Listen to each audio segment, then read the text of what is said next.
agaasimaha guud ee wasaaradda tamarta iyo macdanta Soomaaliland mudane Dr. Shucayb Cismaan Maxamuud oo hiriyo agaasimaha guud ee komishanka tamarta mudane Maxamed Maxamuud Cabdi Milow ayaa furay kulanka labaad ee wada tashiga daneeyayaasha aaga tamarta Soomaaliland kaas oo soo qaban qaabisay madasha kulanka aaga tamarta ee loo yaqaano Energy Sector Working Group kaasi oo ka qabsoomay hotelka Maasoor ee magaalada Hargeysa. Ujeedada kulankan ayaa daaranaa wada tashiga daneeyayaasha aaga tamarta Soomaaliland kaasi oo lagu soo bandhigay sidoo kalena lagaga doqday horumarka iyo caqabadaha aaga tamarta Soomaaliland iyadoo la dul istaagay qorshaha dhow kuwa dhexe iyo kuwa fog ee aaga tamarta Soomaaliland. Sidoo kale intii uu socday kulankaasi waxa diiradda lagu saaray halka uu marayo xeerka tamarta, siyaasadda tamarta, istiraatiijiyadda tamarta, xeer nidaamyaasha horumarinta aaga tamarta iyo halka uu marayo mashruuca dib u soo kabashada korontada Soomaaliland. Geesta kale waxa ay wasaaraddu soo bandhigtay habraaca qabiyo qoraalka nidaamka iyo dabgelinta dhismayaasha kaasi oo si fiican ay uga doodeen daneeyayaasha aaga tamarta Soomaaliland. Sidoo kale waxa komishanka tamarta Soomaaliland soo bandhigay tilmaamaha hawlqabad ee cilmi baarista iyo sidoo kale qiimo dhimista korontada Soomaaliland. Kulankaasi waxa hadal ka jeediyay mas'uuliyiin kala duwan oo ay kamid ahaayeen agaasimaha guud ee komishanka tamarta, agaasimaha guud ee wasaaradda tamarta iyo macdanta Soomaaliland iyo sidoo kale mas'uuliyiinta iyo madaxda aaga tamarta Soomaaliland waxaana hadaladoodii kamid ahaa sektorka horumar ballaaran baa ka socda, mashaariic waaweyn baa ka socota oo magaalooyinka waaweyn qaar kamid laga fulinayo oo qiimihii iyo tayadii leeydhkaba insha Allah wax badan ka tari doona.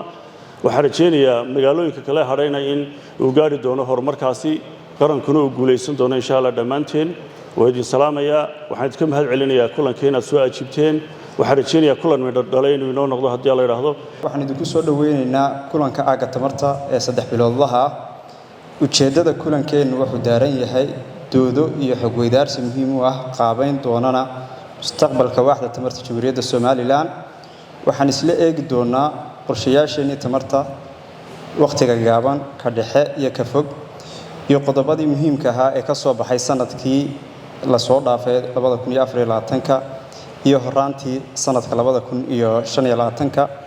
waxaan sidoo kale kulankeena diiradda saaraynaa xagga uu marayo xeerkii tamarta, siyaasaddii tamarta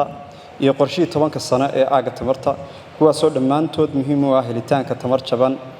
oo bad qabta isla markaana la isku halayn karo. sidoo kale waxaan isla eegaynaa iska dhageysan doonaa halka uu marayo xaaladda mashruuca aaga soo kabashada tamarta Jamhuuriyadda Soomaaliland kuwaasoo aynu ka dhageysan doono warbixino iyo presentationo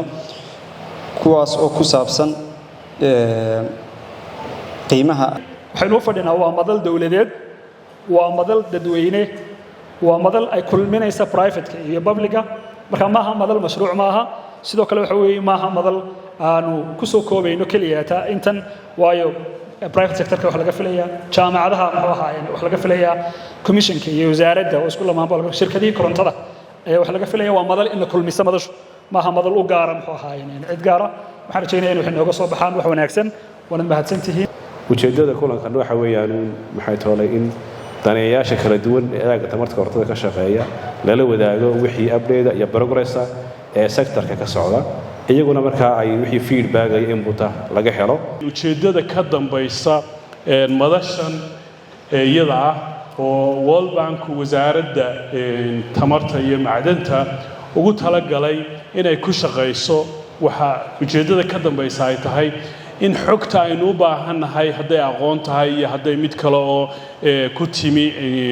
experience ama practical ku timi tay doonaysaba ha ahaatee inaynu ururino, meel isugu keenno, ka faa'iidaysano, waddankeenna ku horumarino. siyaasadda wasaaraddu cid kastaaba ha maamulayso ilaa iyo waqtigaas way soo socotay, maalinba meel bay soo gaadhaysay. alxamdulillaah waxaan jecelahay in maanta iyo maalmaha dambeba haddii ilaahay kuu roon yahay aynu la nimaadno barnaamij dhammaystiran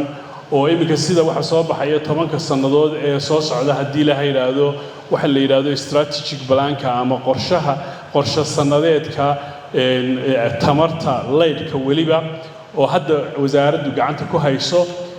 World Bank-una inaga caawinayo. runtii kollaybana laga yaabo in shirkadaha naftigooda la soo maray cid kasta oo gacanta ku haysana wax laga soo weydiiyey in ay soo ururiyaan xogta anigoo aan qorshahay markii hore maanta ahayn inaan ku dheeraado ujeeddadu ahayd inaan ina xasuusiyo waxa aynu isugu nimi waxay yihiin waxa aynu doonaynaa waxay yihiin iyo halkaynu u soconnaa waxay tahay waxaan jecelahay in qof waliba isku dayo inuu maskaxda tuujiyo 4 shir baa dhaca oo noocan oo kala haddii la yiraahdo waqti dhow aan waxba inaga xigin waxaan sameeyay isku xiga shir la yiraahdo joint sector review oo isna 2 jeeraale sanadkii dhaca ka waxa ka soo baxa halkan ayaynu 2 jeer ku lafaguraynaa dabeetana marka wixii barnaamij aynu doonayno inuu ku fulino hadii la yiraahdo aynu ku bandhigaynaa wasaaradda iyo cidii kale iska kaashanaysa marka ama wasaaradaha kale ku shaqada leh iyaga naftigooda halkan inay u noqoto madal ay wixii doonayaan ay horumarinta sectorka ku saabsan aynu kaga wada shaqeyno aad iyo aad baan idinkaga mahadnaqayaa inaad soo ajiibteen gabagabadii kulankaasi waxaa la isla qaatay in daneeyaasha aaga tamarta Soomaaliland ay fuliyaan qorshaha dhow kuwa dhexe iyo kuwa fog ee aaga tamarta Soomaaliland iyaga oo wasaaradaha iyo komishanku ay ku kor joogtayn doonaan sida bulshada Soomaaliland u hesho koronto jaban bad qabta la isku halayn karo isla markaasina ka timaada ila nadiif ah